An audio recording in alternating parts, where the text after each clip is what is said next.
welcome to didtheycheat.com and the DTC Social Network. As you guys know by now, my name is Roberto Drolini. I'm the CEO and I'm also the inventor of this one-of-a-kind website. Today we're going to be fielding calls from users just like yourself who have concerns and questions about the use of the site.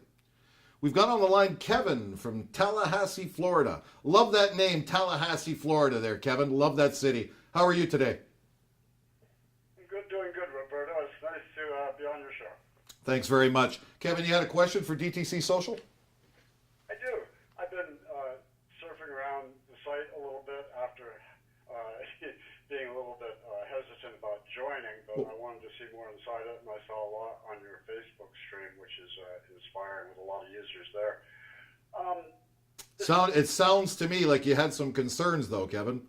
Yeah, it can be a little bit scary, and just thinking about posting somebody else's picture online, whether it be an actual spouse or helping a friend out in doing this kind of investigation is just, some people might have some reservations about just doing that, and I don't want to get into the legalities of your company, but reading some of the psychological stuff I've seen online about what, professionals regard people and advise people on is that, trust is a hard thing to gain sometimes, and it's a very easy thing to break.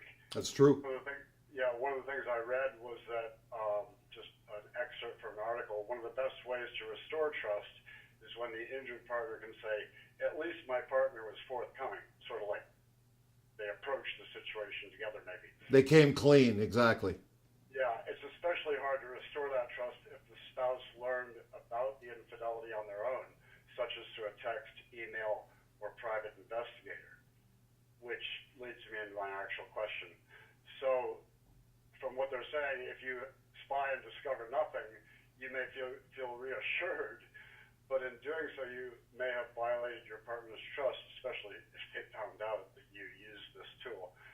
Now you have become the person in the relationship who has something to hide. I can see that being a real emotion. That is an interesting point, Kevin, and you know what? I believe that probably a lot of users out there might have had those same thoughts, but I probably can lay a lot of those to rest right now, and I'll show you how. Understand that when I built this site originally, and in its original concept and design, as I'd mentioned before in other videos, the paramount concern was privacy. So, remember, you may not be the person posting your wife's picture. It could be your neighbor down the street who unfortunately has been seeing a car pulling into your driveway on a regular basis. Or better yet, it could be somebody at the last Christmas party who felt like they did something, let's say, improper with your spouse. It happens. And they had that guilt run inside them. It literally, as I'm trying to show you, Kevin, that anybody can literally post that picture and create it, since the system was designed around being anonymous. So that anonymity is there. So literally, if a spouse was ever approached at any time going, why is my picture up there? They would actually be able to turn around with great surprise and go, I have no idea. Or better yet, maybe it is a way for them to broach that situation together and come clean. And a healthy relationship today, when discussion is there, that usually is the start of healing. And that's really what the DTC network was made for. Not only for catching cheaters, but also for the healing.